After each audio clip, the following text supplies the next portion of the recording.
বদরের ময়দানে এই পাশে কোরাইশ, এই পাশে মুসলমানেরা। বিশ্বনবী জালামি ভাষণ দিলেন, তোমরা দেখতে পাচ্ছ এটা বদরের ময়দান না, এটা আল্লাহর জান্নাত, ওই জান্নাতের দিকে ছোট।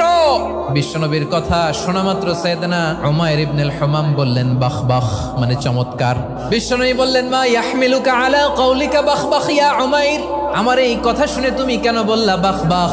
ইয়া রাসূলুল্লাহ, আপনার এই কথা শুনে আমি বড্ড খুশি হয়েছি, আর আমি প্রত্যাশা করছি আমি যদি ওই জান্নাতের মালিক হতে পারি তাহলে কতই না ভালো হতো। সুবহানাল্লাহ বলেন। বিশ্বনবী বললেন উমাইর আনতা মিন আহলিহা, তুমি ওই জান্নাতের অধিবাসী, তুমি জান্নাতি। উমাইর চিন্তা করলেন আমি জান্নাতি, নবীর মুখ দিয়ে যখন বেরোইছে ওই জান্নাতে তো আমার ঢুকতেই হবে, কিন্তু হাতে 3টা খেজুর খেয়ে যদি জেহাদের ময়দানে যাই তাহলে জান্নাতে যেতে তো দেরি হয়ে যাবে।